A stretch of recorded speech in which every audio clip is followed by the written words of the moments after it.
This is Nithar Amachandra from the NR Hour Sports Show. This is episode 954. We are live on iHeartRadio, Spotify, Anchor, on all the podcast platforms. Everyone, please tune in. This is going to be a special one. I'm joined by a really special guest. His name is Isaiah Stanback. He's a former quarterback, former wide receiver. He did everything in the league. He's a Super Bowl champion. He played for Washington for college. He played for the Dallas Cowboys, New England Patriots, Seattle Seahawks, New York Giants, Jacksonville Jaguars. Obviously, like I said, Super Bowl champion. And now he has a podcast called Locked On NFL. Now he's a Dallas Cowboy analyst. He covers all the Cowboys games. Go catch him on the Dallas Cowboys website. Every post-game, pre-game, he does everything there. And now he has a gym called Steadfast Fitness and Wellness, which we'll get to. Obviously, we're big advocates in fitness, so I'm really excited to learn about that. But first of all, Isaiah, I just want to say thank you for joining the show. Happy New Year to you and your family. We finally made this happen, and welcome to the show. And how are you and your family doing today? And everything's good, man. I appreciate you having me on. I know we've been going back and forth trying to get these schedules lined up for the longest, but it just worked out that way now. So I'm glad that you're having me on now for sure. No problem, and I'm really excited for this interview. And first of all, I want to start off with your childhood growing up. You were a three-sport athlete playing baseball, football, basketball. Obviously, you were born in Seattle, Washington. And what was it like growing up as a kid there? And when did you get interested in playing sports? And who do you say your role model was in that? So growing up back in Seattle as a youngin', I pretty much started playing everything that I can get my hands on. So I played four sports primarily growing up. So baseball, basketball, track, and then I didn't touch a football until I was 13. So baseball was my primary sport growing up. Growing up in the inner city of Seattle, I just go out there and train, either with my grandfather in the front yard or throw the ball against the staircase. And, that's kind of that. What really kept me out of a lot of trouble growing up. My mom tried to keep me occupied and busy. She figured if I couldn't be busy, I couldn't be in trouble. So that's pretty much my upbringing. And yeah, man, I love sports, man. I just love the competition side of things. I like seeing improvement. I like being better than other people. That's not necessarily a bad thing, but it's something that, athleticism was always gifted to me, but it's something I definitely had to continue to work on. Yeah, so speaking of being a sport athlete, so how important is it for kids? Obviously, in this generation, it's amazing to see kids being active, staying active. So for you, how important was for you back in the day learning different aspects of each sport, especially track, basketball, football, baseball? How important is that for an athlete? I think it's important, especially nowadays with these kids like having, they want to be inside, they want to be on tablets, they want to play video games and, all those things that we wanted to do when we were younger as well, but we just didn't have necessarily the means or the resources all the time. But so back in the day, the mindset for parents was different. It was like, get out the house, do something, don't get in any trouble and come back when the street lights come on. And now it's the total opposite. There's so much stuff going on in the world today. People are a lot more protective. The world's a lot more sensitive. So now everybody's like, hey, don't go outside, come inside so I can keep my eyes on you. Here, play this little device so that you can continue to stay, quote unquote, engaged. And it's really starting to deteriorate, the athletes. It's really starting to take away from the sense of community. It's really starting to take away, obviously, from the nutrition and the health of young kids as well. So I think I'm a huge advocate of getting outside, get the kids outside, make them run around, stay busy in that regard, and be creative. Learn communication skills and just be a kid, you don't have to sit in front of a TV all day long. Yeah. So speaking of, before we go any further, you just mentioned video games. Speaking of it, obviously we lost a legend yesterday or 2 days ago, John Madden, and everybody knows him with the Madden games. And but not only Madden, but he's an excellent coach, Super Bowl winning coach, and an analyst and a broadcaster with Pat Summerall. So can you shine some light on him, the legacy of John Madden, real quick? He's a GOAT. I don't think that there's anybody that you can talk to in the sports world, not even just the football world, that wouldn't say that John Madden was a game changer. He obviously was an amazing coach. He was an amazing person. Everybody that I know personally who has encountered him directly was left with nothing but a positive perception of him. He made you feel special, from my understanding. And obviously he changed the game in terms of individuals like me being introduced to football. I played Madden growing up. Yeah. That's what it was. I didn't play NFL football. You know, I played Madden. That's what the video game I played. So, you know, that was my introduction to who he was. But then obviously as I got older and now that I'm stepping into the broadcasting world, you know, I'm able to acknowledge and identify his genius in the booth. You know, I'm not one that kind of do things cookie cutter, and neither was he. You know, he did his own thing. He, you know, came out with boom and all kinds of other great sayings that really left an impact on you. It's one thing to have a lot of information that you portray out to the public, but it's another thing for it to be impactful and something that sticks. And I think that's where he really changed the game up for a lot of people. Yeah. So did you ever like go back to look at your Madden ratings or like be competitive, or did you ever look at your own Madden ratings? Of course. I mean, that's the first thing you do. I still remember the first time I was on NCAA football, which I know is coming back as well. Yeah. But yeah, I mean, of course, that's one of the first things you look at and see how you're respected. You know, that's how the world, quote unquote, world views you. So I used to always go and look and see, and I was always in between because I wasn't a quarterback or wasn't a receiver in the NFL. Like, what am I? So my ratings kind of hung around there, and they always disrespected my speed. They never gave me my 90 speed. I always had 89. So I'm still kind of mad about that. Man, 89. We need you at 99. At least a 90. But yeah, so tell our fans, because you had an interesting career background. When did you when did you play quarterback, and when did you start the quarterback process? And tell our fans about the transition from quarterback to being a receiver. Yeah, I believe it all started for me when I was back in college. I mean, I picked up a football in 8th grade, so that's my journey wasn't that long. But I always played quarterback. I played quarterback in high school. I played quarterback in college. There was one year where I went and helped out as a returner and receiver just because my redshirt freshman year, we had a quarterback that was up for the Heisman that year, and Cody Pickett at University of Washington. So there wasn't a chance for me to touch the field at that position. So they wanted to give me some reps doing something to contribute to the team. But aside from that, I hadn't played receiver. I got hurt my senior season. I mean, it disabled me from going and doing all the things at the combine that I really wanted to do to prove myself at that quarterback position. And then I got drafted by Dallas as a receiver. There were other teams that were looking at me at the quarterback position, but I got drafted as a receiver to Dallas. So I stepped into that position, to that role, try to figure things out at the highest level of competition. You know, you hit the ground running. You know, it's not the best case scenario, but there's plenty of guys that have done it successfully before me. Did you ever think to yourself, maybe you could have been like a Bo Jackson type of player where you could play football and baseball at the same time, or whatever sport you wanted to? Did you ever think that to yourself? Maybe 2 sports? Yes. Absolutely. I mean, growing up, I had posters of Deion Sanders, Bo Jackson, you know, some of the quote unquote, the best athletes ever touched this earth. And that was always my dream. You know, once I decided that I was going to go the football route, baseball was my primary. I turned down pro baseball out of high school, turned down pro baseball out of college. Once I made the commitment that I was going forward with football, I was like, I wonder if there's ever a chance that I can do both. And it just didn't pan out that way. You know, I had to stop playing baseball in college. I tried to do baseball, football, and track in college, and I ended up only, you know, settling down to 2 sports instead of the 3. Do you think you get a big advantage if you play multiple positions in football? For example, you obviously play quarterback and receiver. Do you think you get a big advantage by playing quarterback and receiver? Obviously learning more offense, obviously learning the different aspects of the offense. I think there's advantages to it. There's obviously gifts and curves to everything that you really receive in that regard. At the quarterback position, obviously you understand it holistically instead of just being so fine focused on just what you do. You have to understand everybody's position. You have to understand everybody's contributions to that play. Obviously, you understand the defense a lot better than you would at just playing a receiver role. You know, you have to look at the front, you have to look at the second level, you have to look at obviously the secondary and how that impacts your ability to have a successful player or not.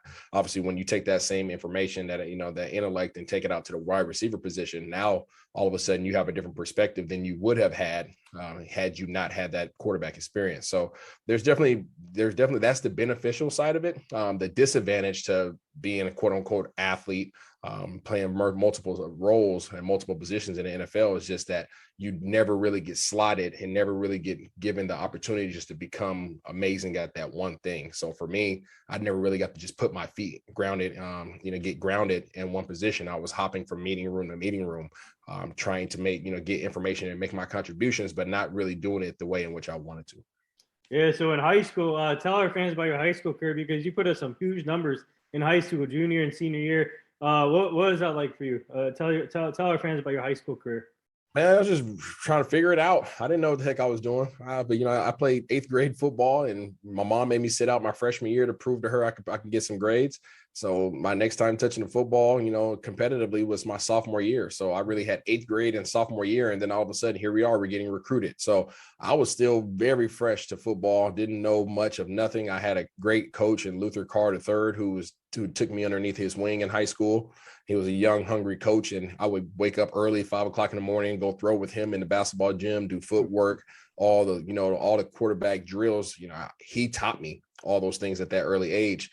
And, I just was running for my life, man. Nobody was coming to watch anybody play football in Seattle. So, my offensive line was small. They tried hard. I think my center was 180.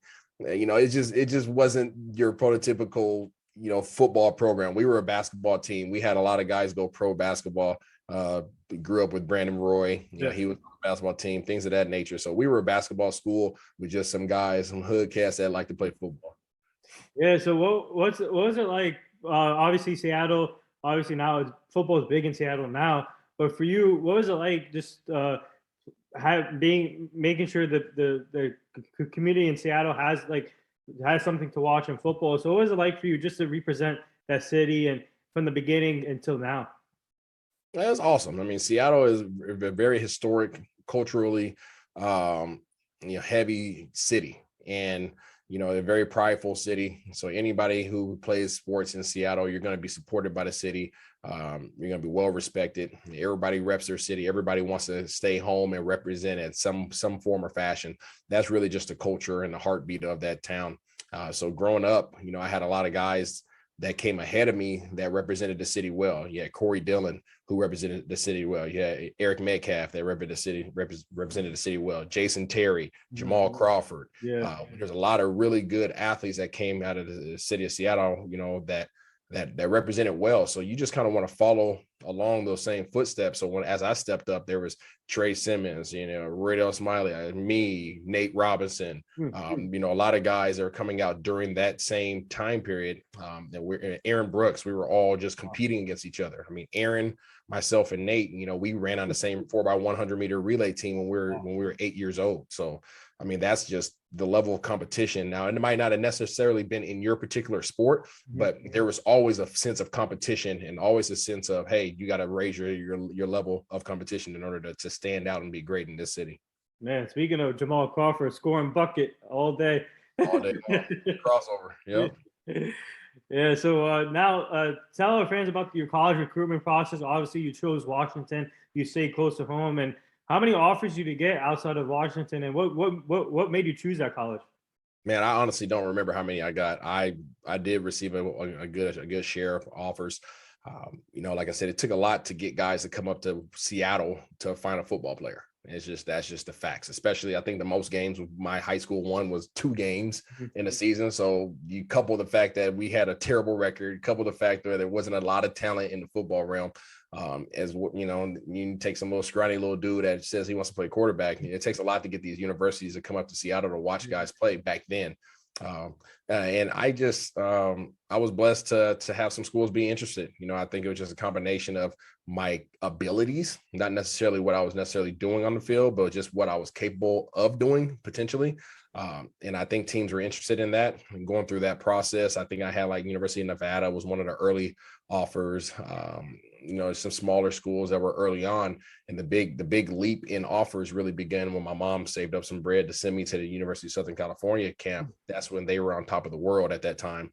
Couldn't be stopped. Pete Carroll, Reggie Bush, everybody and their mama was there. And I went down to the football camp and pretty much told moms I was going to give it all I had and try to, embarrass people. That's what I wanted to do. I wanted to go down there and make people put some respect on my name. And that's back when, Trent Edwards and all these other guys were ranked, at the top of the class. And I went down there and took MVP of the camp. And I remember, in the middle of the camp, they stopped and grabbed me.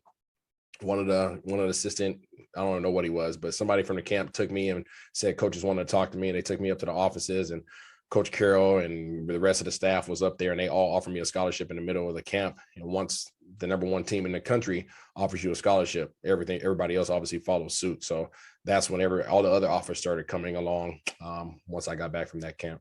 Wow, that's crazy. Yeah.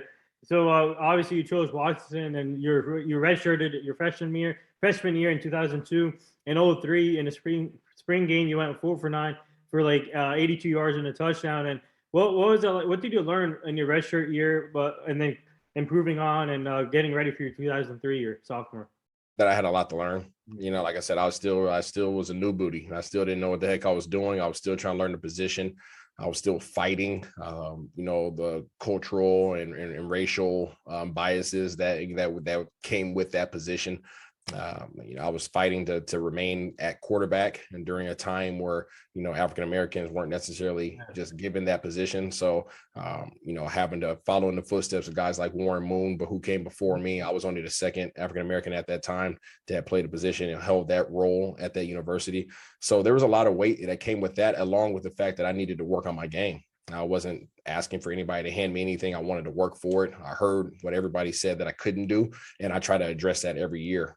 So coming off that, that competition, winning the position, I had a lot to work on, man. I had to learn how to be a more accurate passer. I had to learn how to disprove that I couldn't sit in the pocket and throw. I had a lot to improve in terms of my football knowledge. There was just, I'm always looking for how I can become better. And I was not one to turn my eye away from those things that I needed to address. Yeah, so tell our fans, what was it like playing for Washington in general, the atmosphere and the fans, and what was it like for you guys in college? Oh, it was dope. I mean, I wish we would have had more success on the field. We had 3 head coaches in 5 years, so that's not necessarily the recipe for success. But in terms of playing sports in Seattle, playing football at the University of Washington, the greatest setting in college football year after year, it's always voted that way. It's amazing. The fans are amazing. The scene is amazing. My teammates were amazing. It was just fun to compete, and obviously wear that purple and gold. My cousin, Eugene Robinson came before me. Eugene Harris, had came before me, and so I had a little bit of family traits there. But overall, man, it was just an honor to be able to represent my city in that regard. Yeah. So obviously now, tell about the draft experience. You got drafted in 2007 by the Dallas Cowboys, round 4, pick 103. What was that like, waiting for your name to be called, waiting with your family? And how grateful are you that the Dallas Cowboys gave you that chance? Yeah, it was a blessing. I mean, it was one of those things where you really had to, I'm a believer, and my faith was definitely being tested because my control was taken out of my hands. I had a serious injury, Liz Frank injury, my senior season that cut my senior season halfway short. I was up for a lot of awards. I was up for Pac-10 Player of the Year. I was on track to get my university back to bowl games. A lot of things that I had set as goals. You won the MVP too, offensive MVP. Mm-hmm. So there was a lot of things that were going well that year, and that got cut short. And I felt I had a lot of strain on me because I felt like I let my team down. I felt like I let my university down, my city down. There's things that I wanted to make sure that I had in place for the city before I left. I wanted to make sure the school had another bowl game. I wanted to make sure that Coach Willingham was in good hands in terms of and people looking at him lightly, in a positive light.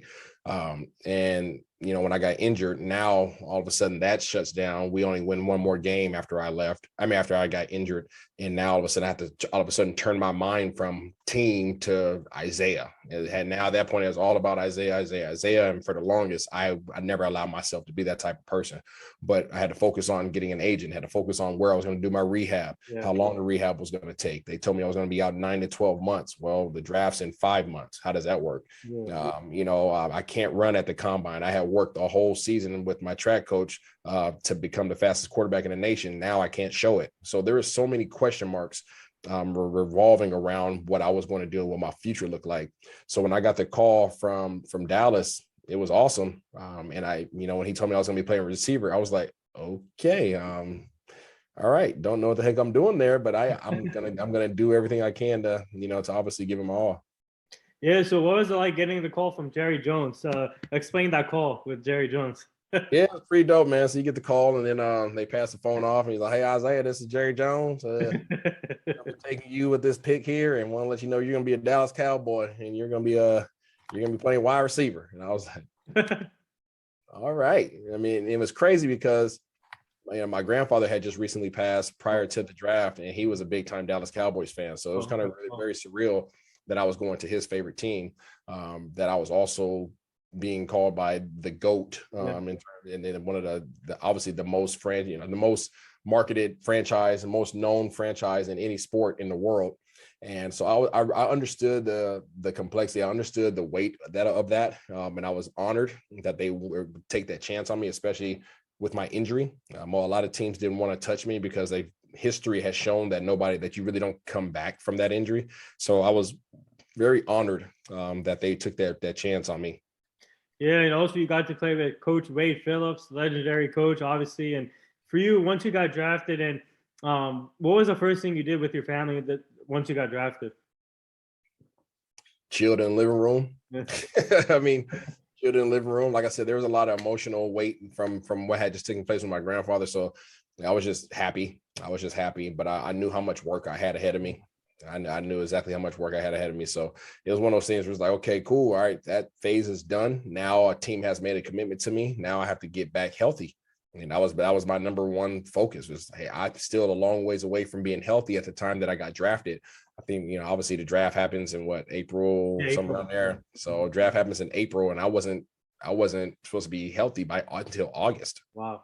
So even though I had a team that had already checked that box and made a commitment to me, now I actually have to get healthy. And after I get healthy, I have to learn how to play the doggone position. Oh, and by the way, it's at the highest level of competition in the world. So there was a lot of work that had to be done. Would you say your story is kind of similar to Jalen Smith's story, where Jerry Jones drafted him, but he had to sit out for a year and then come back the next year? Would you say it compares a little bit to you? Not so much, because Jalen was, I was supposed to be, Jalen got hurt in his last game. Yeah. You know what I'm saying? So like Jalen didn't really have anything else to prove versus and Jalen knew what position he was going to be playing. Mm-hmm. In my instance, I had a lot more to prove. I still had awards I needed to go get. I still had, victories to get for my team. And I was on a kind of on a seesaw. Some teams wanted me a quarterback, some teams wanted me a receiver, and I didn't know what my future held versus he did. He had financial security already with his insurance policy, so he was good. I wasn't. He knew what position he was going to be playing. I didn't. He knew. So there's a lot of different things in that regard. But the fact in terms of where we did, align, is where the Cowboys made their commitment to us, and then they felt like their training staff, which is amazing, knew and felt secure with our ability to get back from our injury. So I would say that we aligned in that regard, and I have the highest respect for those guys for that. Mm-hmm. Yeah. So now when you walk into the room as a rookie, you see players like Tony Romo, Julius Jones, Patrick Creighton, Terrell Owens, the late Terry Glenn, Jason Witten, Mark Colombo, Andre Garrard, Brady James, DeMarcus Ware. I can go down the list. I know this team by heart. So what do you like? What goes to your mind as a rookie when you see players like that? And you had a great receiver room to lean on too. Yeah, receiver room was crazy. You just mentioned some of the names. Terrell. We had obviously TG, the big on TG. We had Miles Austin, Sam Hurd, Patrick Creighton. We had some dudes now. We had a very competitive room, and I knew that I at least had a year under my belt to figure things out, but I wanted to figure it out ASAP. And I had some great guys to sit back and learn from. I try to stay in the hip pockets of guys like TG. Yeah. I sat in the hip pockets of Terrell. Patrick Creighton played a huge role in my development. And I just try to learn. I didn't want to be a pest, but at the same time, I needed to figure things out because I never did it. I never did it before. Right. And I know that the organization had big plans for me, and they, there's a lot of talk. Oh, I'm supposed to be the replacement for Terrell Owens. I'm like, listen here, stop this, because I don't even know how to line up as a receiver. And you're talking about me comparing to the GOAT. So it was a lot, man. But but it was an awesome experience to be able to step in there and be able to learn from those guys firsthand. Yeah. So, did you ever like maybe go to your coach or assistant coach? Can I get some quarterback snaps just in case? Because you got to play with Tony Romo. Maybe you could have learned from Tony Romo too. But what was it like just playing with Tony Romo and having him as your quarterback? Because this guy, he is no. To be honest, in my opinion, as a Cowboy fan, when he was playing, he didn't get enough respect. In my opinion, this guy is an underrated quarterback. Who I don't care what anybody says about him. This guy was pre-injury one of the best quarterbacks I ever seen. Yeah, Romo's a good dude, man. Romo was obviously he was still young when I got there. He still had a lot of development ahead of him. He had a amazing supporting cast, obviously with the backfield and tight end room, and offensive line was the best. Receivers were amazing. So I mean, he had a great supporting cast, but he was still growing and developing in that position as well. I mean, I know one of the guys I leaned on and really admired at the time was Brad Johnson, to be honest with you. Yeah. And I sat back and watched him because that's somebody who had been to the Super Bowl, won a Super Bowl, was a savvy vet, and I had high regard for him. But I mean, there's along with Tony, there's a lot of guys I just sat back and watched, man, how they approached the game, how they studied, how they trained, how they practiced. Just how they walked around, how they came in and out the facility. Like, I just digested everything because I wanted to learn what it was like to be a pro. Yeah, we had Brad Johnson on the show also, and Nice. we had Andre Garrard on the show too, Great, and Ken Hamlin too. Yeah, those are all good dudes, man. We had a great locker room.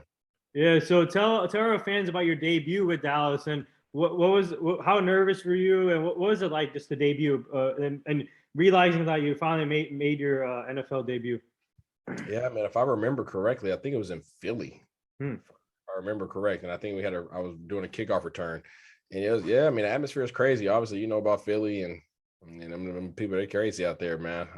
Big time fans, and it's just you knew that you were playing for the greatest organization in football, and there was a lot of weight that comes with wearing that star on your helmet. So the biggest thing, you just want to make sure you didn't disappoint. You want to make sure that you became everything that they thought that they were committing to. And obviously that was a high stress day for me, but I just wanted to get back to being me. I wanted to get back to feeling some form of what I used to be. And when you're coming off such a severe injury like that, you just want to feel fast again. You want to feel agile again. And if you can get even a little bit of your swag back, you can make a huge contribution to your team. Yeah. So what would you say your best moments, your funniest moments throughout your Dallas career, especially with Terrell Owens, or describe some of your funny moments or best moments in Dallas? Man, there's too many to mention, man. I obviously being in that room with those guys is some straight clowns, man. So we had a lot of laughs in that room. The media putting all the pressure on Terrell and seeing how he reacted to it. Then you got the offensive line and how those guys are hilarious with big Leonard, big Lowe and Colombo and Dre and Kyle Kozier. I mean, I used to just run and it was like big brothers. I didn't really have like big brothers in that regard, that large humans like that. Those guys were freaking walking giants. Then you got stories like guys getting taped to the pole and training camp and trying to avoid that stuff and be on a good list, having to go get Terrell, some biscuits before games. It's just, just a lot of just great experiences, man. And, just grateful to be in those locker rooms. You got guys like Mike Irvin and Deion Sanders showing up to practice. And it's like, are you kidding me right now? I was never one to be in awe of guys, man, but I just had high regard, and it was just awesome. You go pick up some shorts in the equipment room and Deion Sanders is standing right there. And it's like, oh, what's up? Craziness. Yes, and also obviously you got to play with Terry Glenn, the late Terry Glenn, and he's missed for sure. And what a great player he was. And just share some of your experiences with him as a teammate, and what is he like on the field? Obviously, you can say talent was on the field, but off the field also. TG's chill, and one of the coolest cats you've ever met, man. He talked like a old school player, just TG, just real soft, like, what's up, man? How you doing, man? You good? and I would ask him questions, like, yeah, I'm saying, I don't have no problem, just watch me do this. And he was just chill, he's one of those guys that just everything just seemingly came easy to him, but how much work he had to put in to be that type of player. But I used to try to watch him and watch his drills. And I was like, I remember laughing to myself. I said, I can't do what he's doing, man. I'm not built that way. His feet were moving so fast, and you try to duplicate what he's doing, and it just doesn't come out that way.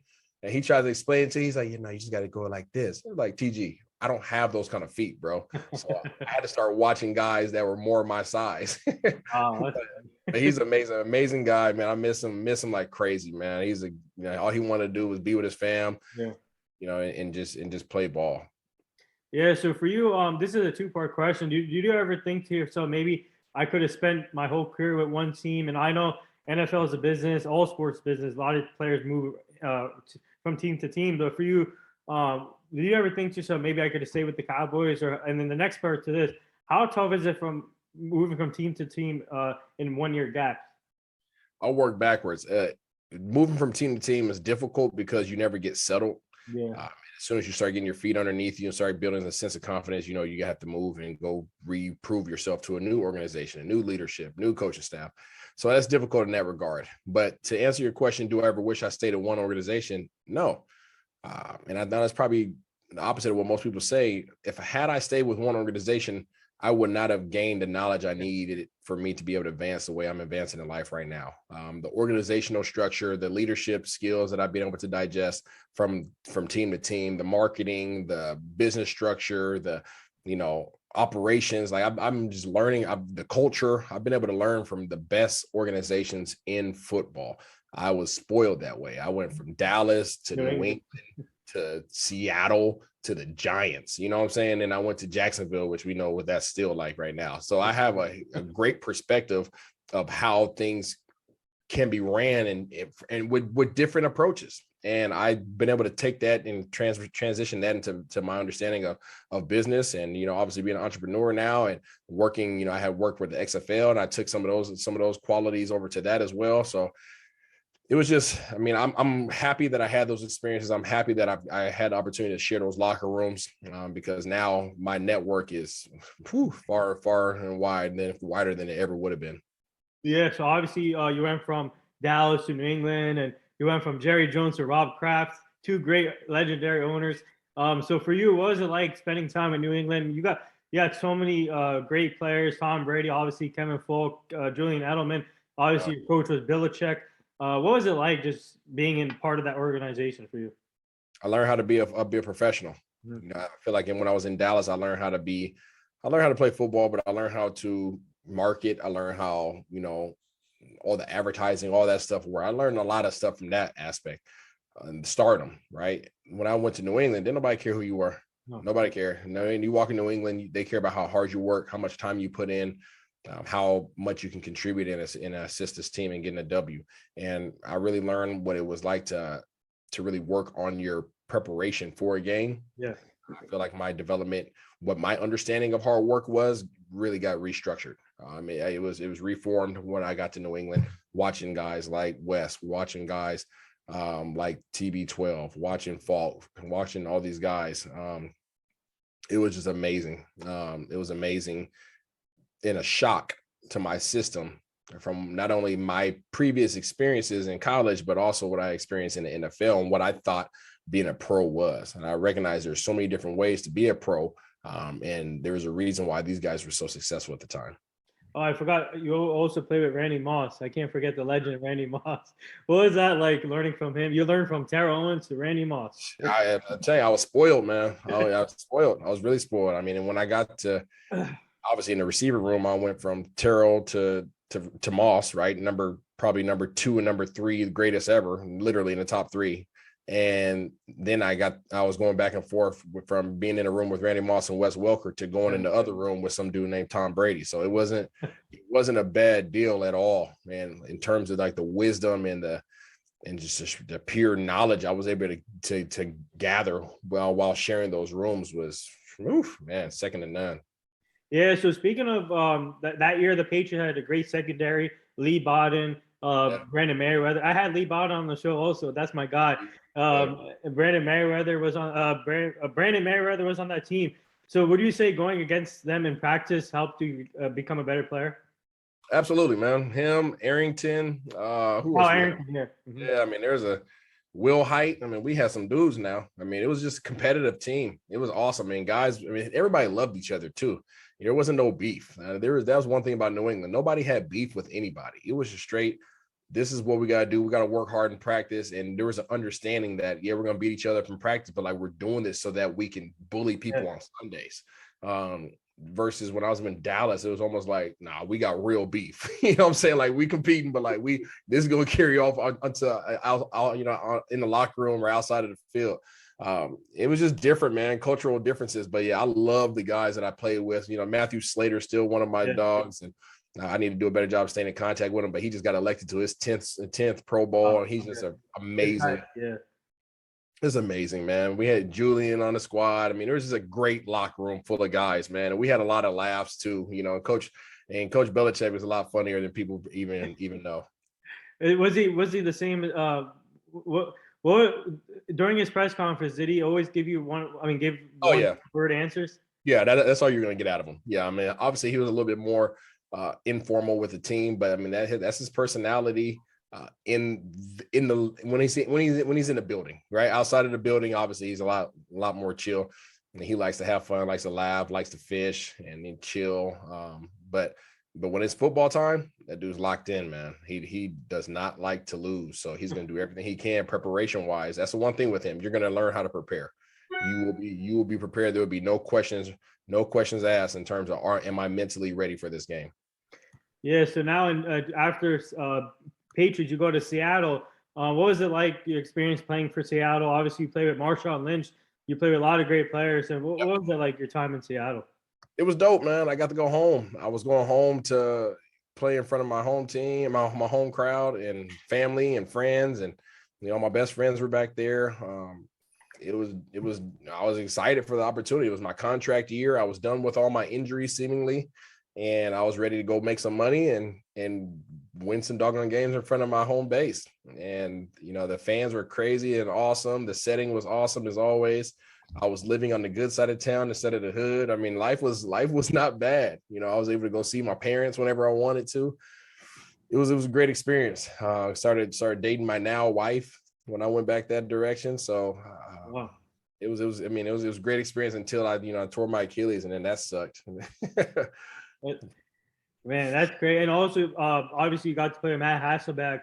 But what was it like for you just to go back to Seattle and playing finally getting to play underneath Coach Pete Carroll, the coach who basically recruited you from high school? You got to spend time in their camp. So what was it like coming full circle playing for him now?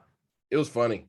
It was funny because in college, you know, my recruiting visit didn't necessarily go that great, so I didn't choose to go there.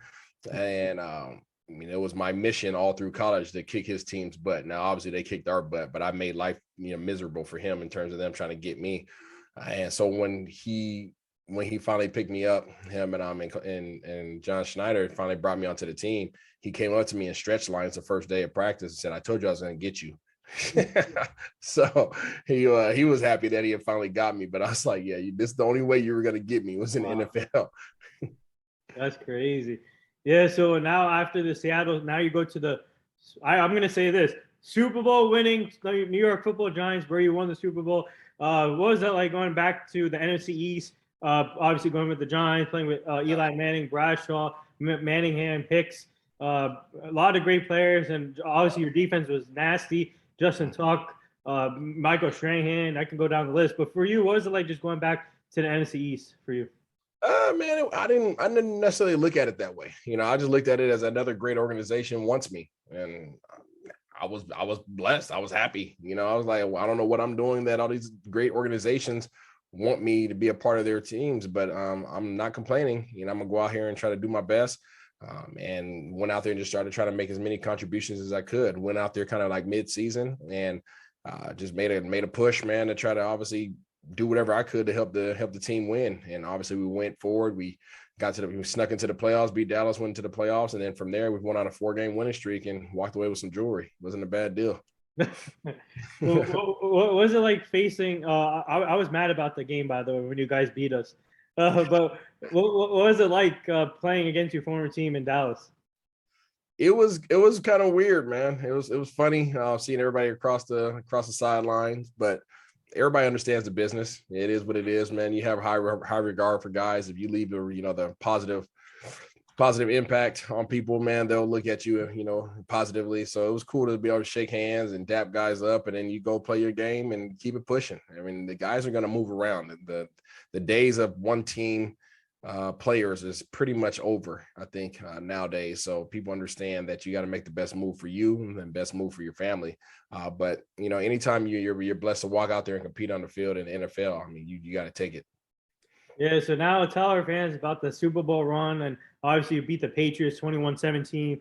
Everybody knows about the first Super Bowl. This was the second one, but what was it like? Tell our fans what was the Super Bowl experience like for you and media day, doing all those interviews, getting ready for the game, and just take us through the whole experience.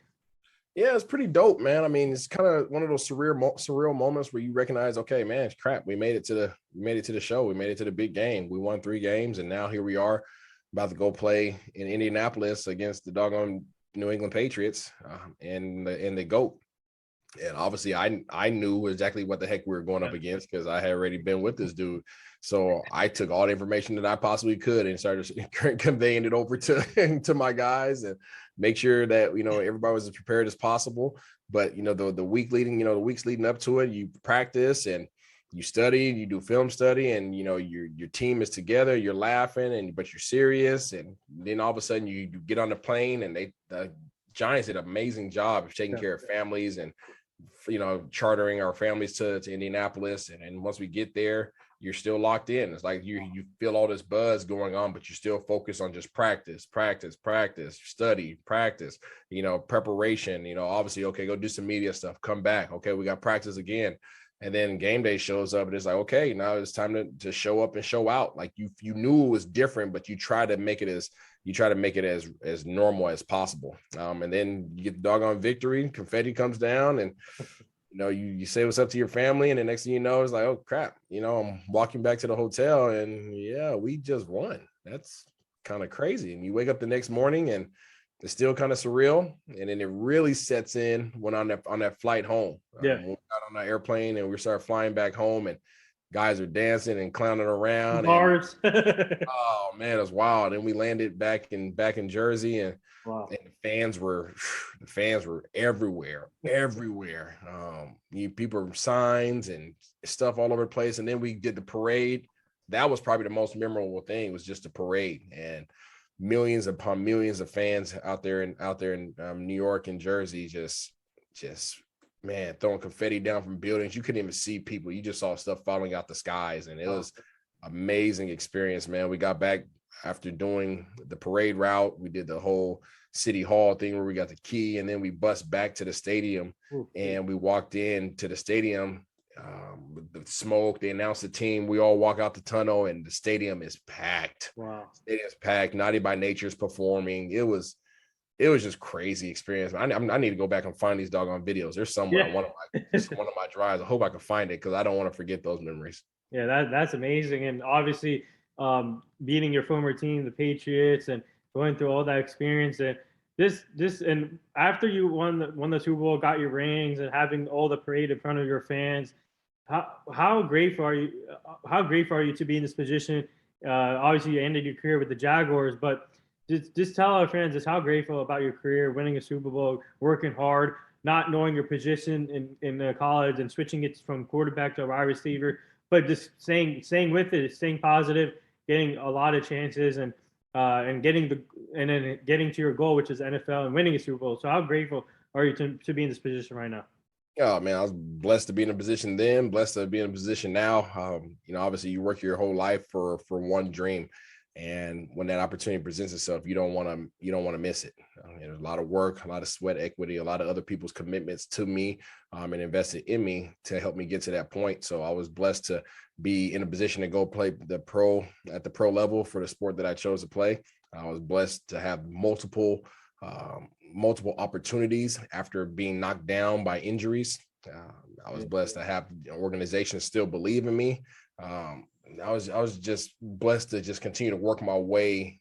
I mean, make my contributions in the ways that I was able to. And then I was obviously blessed to have opportunity to walk away with some jewelry. There's much better players that came before me that did not have that opportunity. So grateful for the experiences, grateful for the journey, and grateful for the gifts that I'm able to take away from it. And now, you go on to the next phase, man. You go on to the next phase and you try to create new memories. You recognize that dream is done. And now, okay, what's the next move for you?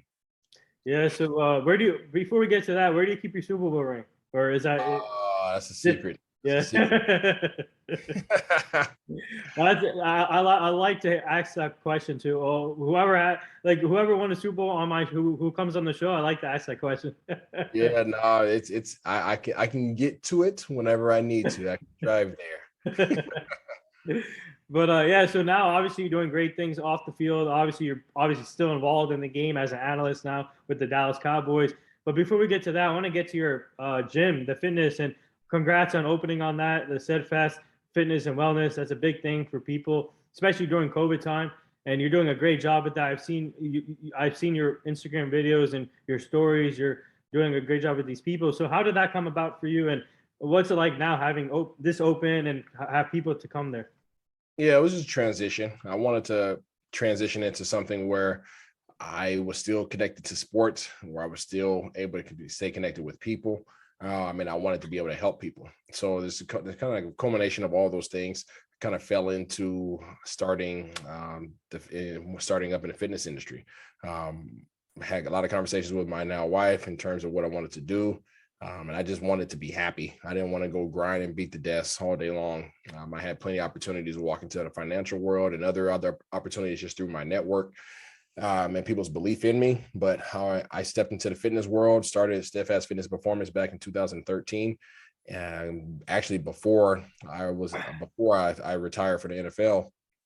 So when I actually got cut by Jacksonville the last time, I was like, all right, I'm done. I still have more opportunities I can go take advantage of in the NFL, but I was done. I was over it. So I was like, let me walk in, start working, and start beating the pavement and trying to build a community, build a culture, and build a business. And now here we are almost 9 years later, and we're still rolling. I'm blessed to be able to help people from ages 6 all the way up, and help people reach and attain their goals while creating an environment that's super inclusive and anybody feels like they can walk in the doors.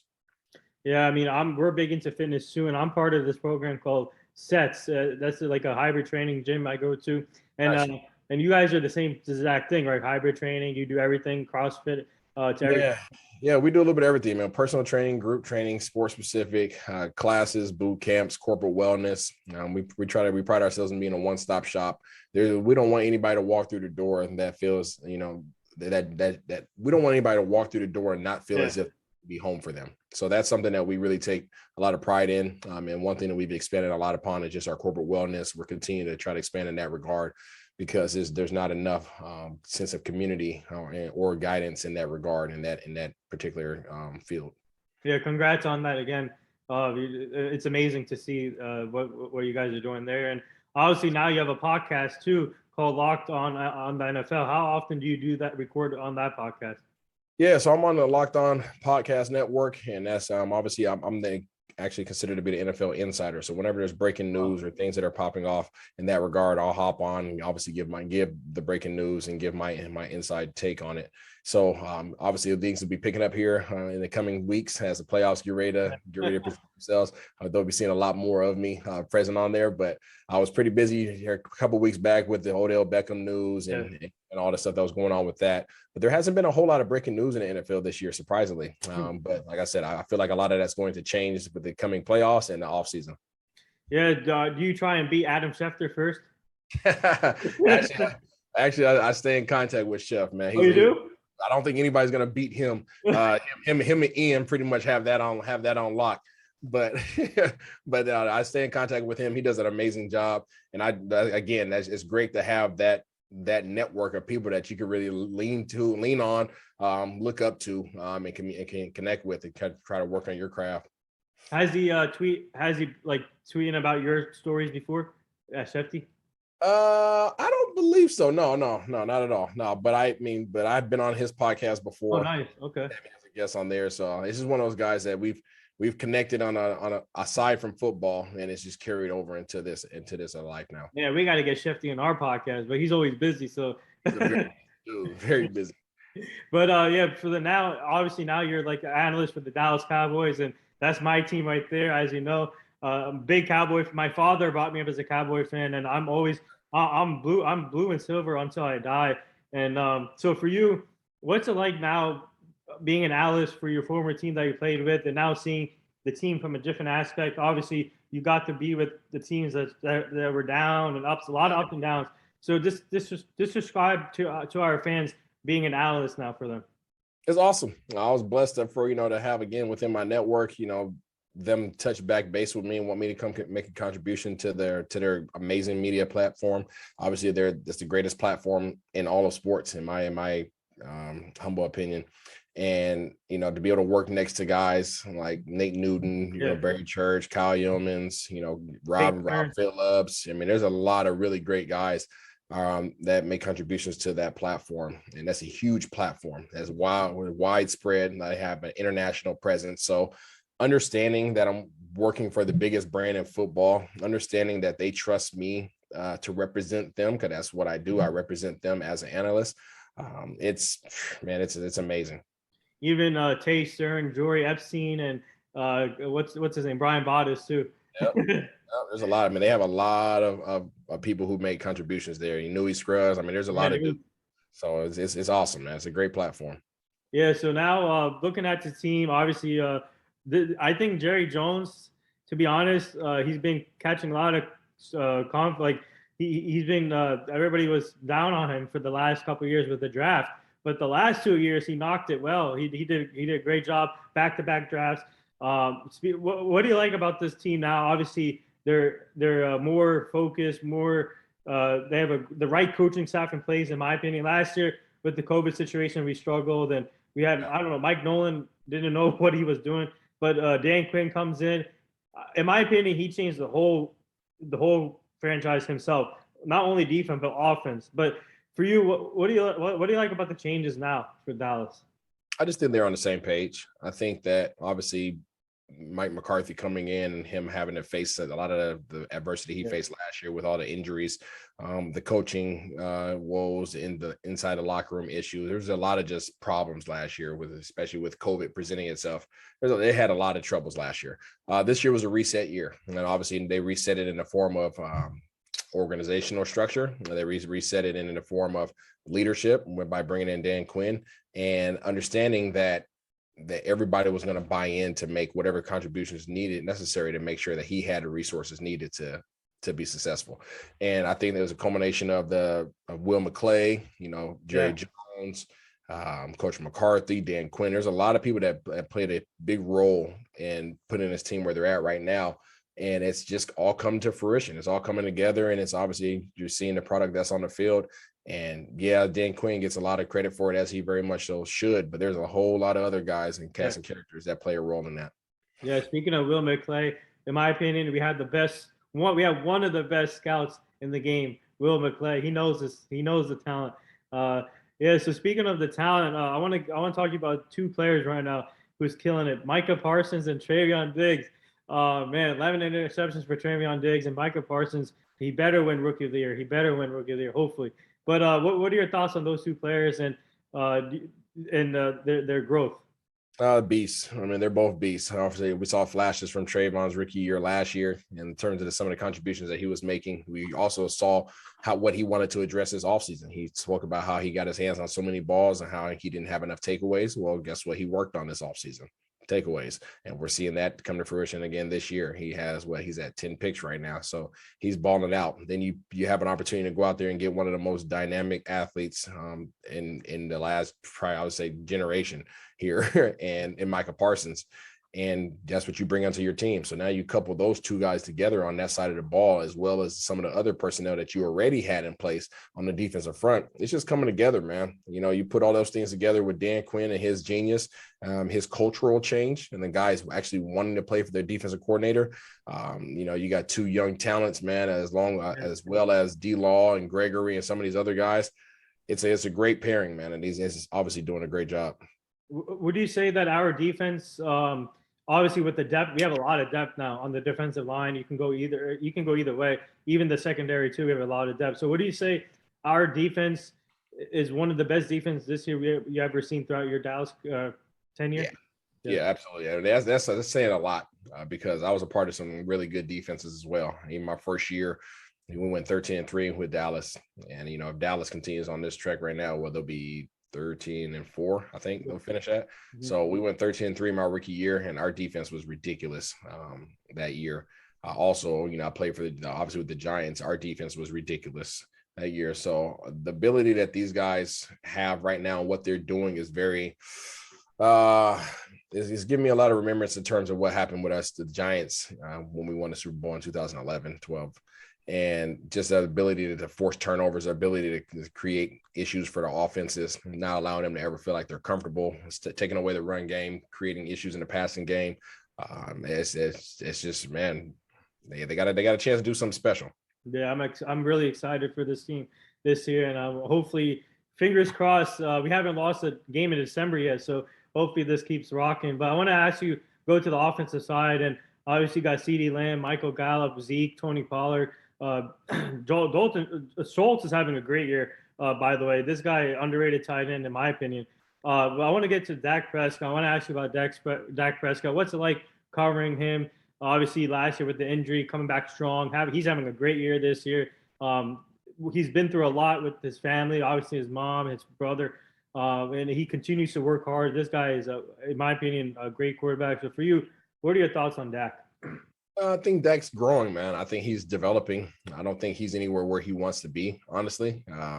But I bet that even where he's at right now is considered to be successful. So I'm looking forward to seeing his continued growth and development. I think he's had some ups and downs in this season, coming off his ankle injury, coming over whatever kind of slump that he was in, or whatever he's dealing with mentally and emotionally. And there's a lot for him to had overcome and continue to overcome. But, when he's at his best, it's obvious. Yeah. I think what you saw last week, that was a different Dak that stepped onto the his confidence, his swag, his ambiance, everything that's around him, and everybody else feeds off of that. But I'll continue to say this: Dak needs a running game. Yes, needs a running game, and we're seeing a resurgence of this offensive line. This offensive line is finally getting pieced together by Coach Philbin. And these guys are being consistent on the ground. I think they had 108 yards collectively on the ground, and it enables them to be able to throw the ball off of play action. And Dak is a quarterback who can drop back, but that's not what he does. That's not his thing. Drop back 40, 50 times a game and throw the ball. You take this most recent game against Washington, and these guys, 30% of his passes came off of play action. So I mean, 50% of his touchdowns came off of play action. So he needs that aspect. So that's Zeke, that's Pollard being healthy, and that's his offensive line being impactful. So I'm going to put you on the spot now. So how good of a chance do we have in the playoffs? Obviously, the record is 0-0, so anything can happen. So do you think we have a good chance to make it to the Super Bowl? Obviously, you have to get through the Packers, Rams, Buccaneers. I don't worry about the Cardinals. I'm not scared of the Cardinals, but those three teams I just mentioned, do you give the Cowboys a great chance to make it to the Super Bowl? I mean, it always comes down to matchups. It always comes down to momentum, and cohesiveness. Who's playing the best at that point in time when that game presents itself? And if Dallas plays like they played last week, every week, then yeah, they have a great chance of making it to the playoffs. But the reality is, injuries still happen. The reality is, matchup and location and all these other things play a huge part into your ability to be able to go all the way. It's tough, man. My hope is that they find a way. Green Bay finds a way to lose so that they can get in that first round bye, because that is a game changer, a complete game changer from needing 2 games to go to Super Bowl instead of needing 3 games. So we'll see what happens, man. I tell you what, if they don't get that bye, it's going to be a lot more tough sledding than it would have been if they hadn't had to play that first game. I'm hoping for that bye. We need that. We need the Packers to lose, hopefully. But we need that first round bye. I think that'll be a big help for Dallas if we can get the first round bye. Absolutely. But before we get to the last 2 things, I want to ask you about the Jaguars real quick. Your other former team, obviously, they're looking for a new head coach, and there's been recent rumors that they reached out to Dan Quinn and Kellen Moore, but Dan Quinn rejected that quickly. But now, I don't want to see Kellen Moore go, but I've been thinking with my friends. We've been going over this recently. I think Kellen Moore would be a perfect fit for Jacksonville. Offensive-minded coach. Obviously, he's a great offensive coordinator. He can help Trevor Lawrence grow even more. So, do you think Kellen Moore could be a perfect fit for Jacksonville there? I think he'd be a perfect fit for Trevor Lawrence. I'm not sure if he's a perfect fit for Jacksonville. I think Jacksonville needs a strong personality to come in and really reset the culture of that franchise. I truly believe that, and I'm not sure that Kellen Moore is a strong enough personality. Now, could he go down there and be an offensive coordinator as quarterback coach? Of course, but why would he leave Dallas in that regard? So I don't think Dan Quinn's leaving. I don't think Kellen Moore is leaving. I don't believe that Dan Quinn wants that responsibility anymore, and I don't think that Kellen Moore is ready for that responsibility. Yeah. So who do you think will be the next Jaguars head coach? Man, it's going to have to be somebody who has a proven record already for turning around an organization or a program. That's really what it's going to take. It's going to be somebody whose personality and character is scrubbed all the way clean, and it's going to have to be somebody who is well respected and everybody has a high regard for them. But they need to have a track record of turning something that wasn't good into something that was really positive. And I think anybody else, I don't see that being the case. And that's unfortunately going to cut out some guys from opportunities, but that's what Jacksonville and Shad Khan needs. I'm going to give you two names real quick. Doug Peterson or Eric Bieniemy from the Chiefs. Probably, yeah, Bieniemy. Yeah, it's probably going to be Kansas City. Yeah. So, Coach Bieniemy, I can't pronounce his name correctly. I apologize, but he's going to probably most likely be the candidate out of those two. Coach Peterson, I know Coach Peterson. I don't see that being the case. I just don't.